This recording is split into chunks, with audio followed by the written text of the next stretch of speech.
Pernah kepikiran gak sih soal pengawasan di era digital? Ternyata nih, gagasan soal pengawas abadi yang nyatat setiap gerak-gerik kita itu bukan hal baru loh. Justru ini konsep kuno yang rasanya makin relevan banget hari ini.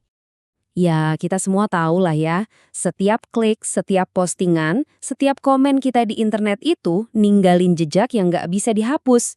Server nyatet, algoritma nganalisis. Tapi gimana kalau konsep pengawasan total ini ternyata udah ada ribuan tahun sebelum internet ditemukan? Jauh sebelum ada yang namanya cloud computing atau penyimpanan data di awan, udah ada keyakinan tentang dua malaikat pencatat di bahu kita.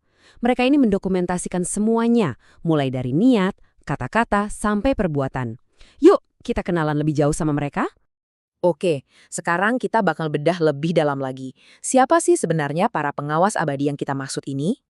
Dalam tradisi Islam, ada dua malaikat yang ditugaskan khusus buat ini.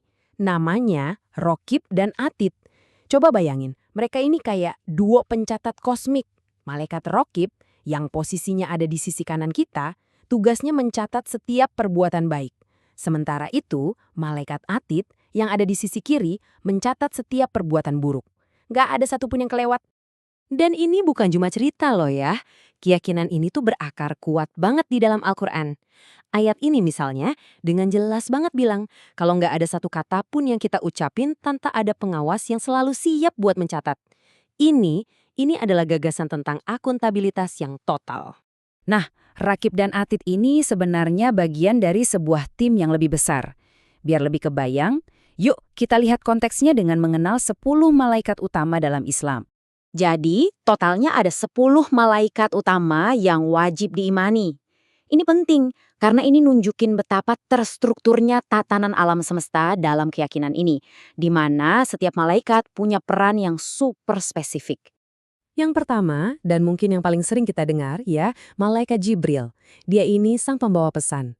Tugas utamanya adalah sebagai perantara wahyu dari Allah kepada para nabi dan rasul. Bisa dibilang, dialah komunikator ilahinya. Terus ada juga malaikat Mikail. Peran dia ini berpusat pada rezeki dan alam. Dialah yang bertugas mengatur turunnya hujan, tumbuhnya tanaman, dan ya, segala hal yang berkaitan dengan rezeki untuk semua makhluk hidup. Lanjut, kita punya duo malaikat Mungkar dan Nakir. Nah, tugas mereka ini spesifik banget, menanyai setiap manusia di alam kubur tentang keimanan mereka selama hidup di dunia. Dan masih ada lagi malaikat dengan tugas-tugas krusial lainnya ya. Mulai dari yang meniup sangkakala di akhir zaman, yang mencabut nyawa, sampai para penjaga gerbang akhirat. Ada malaikat Malik di pintu neraka, dan malaikat Ridwan di pintu surga. Oke, kita udah tahu siapa aja para malaikat ini. Sekarang pertanyaannya jadi lebih dalam nih. Kenapa sih keyakinan pada hal-hal gaib seperti ini jadi pilar yang fundamental banget dalam keimanan? Gini, cara paling gampang buat memahaminya adalah dengan analogi rumah keimanan. Coba deh kita bayangin keyakinan kita itu kayak sebuah bangunan.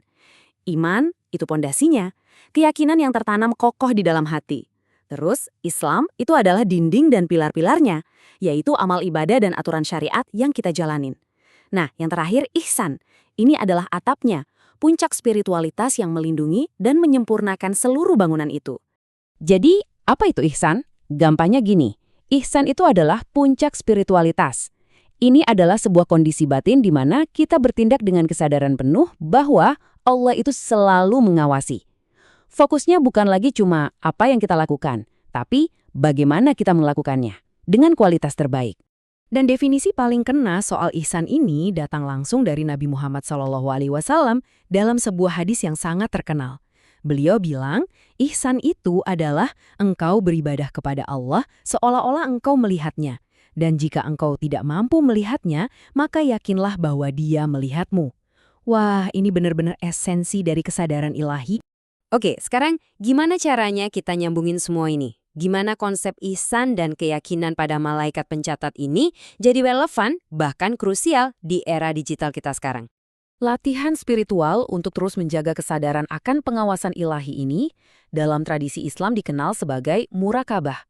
Ini tuh kayak latihan mental gitu untuk merasakan kehadiran Tuhan dalam setiap detik kehidupan kita. Dan disinilah semuanya jadi praktis banget. Di dunia maya, keyakinan pada Rakib dan Atid itu jadi semacam perisai moral internal kita. Ini mendorong kita buat mikir 2 kali, bahkan 3 kali sebelum posting. Kenapa? Soalnya setiap like, share, dan komen itu bukan cuma data, tapi bagian dari catatan amal abadi kita. Ini juga bantu kita menghindari apa yang disebut dosa jariah. Dosa yang dosanya terus ngalir bahkan setelah kita nggak ada. Dan sebaliknya, ini justru memotivasi kita buat ninggalin jejak digital yang positif. Jadi intinya tuh gini, ihsan yang didorong oleh kesadaran muraqabah bukan cuma soal sholat atau puasa. Ini tentang mencapai keunggulan, excellence, dalam setiap tindakan kita, termasuk cara kita ngobrol dan berinteraksi di dunia digital. Nah, sebagai penutup, coba deh kita renungin pertanyaan ini bareng-bareng. Kalau kita benar-benar sadar bahwa setiap ketikan keyboard dan setiap gesekan layar itu dicatat dalam sebuah buku yang kelak akan kita pertanggungjawabkan, jejak digital seperti apa sih yang sebetulnya ingin kita wariskan?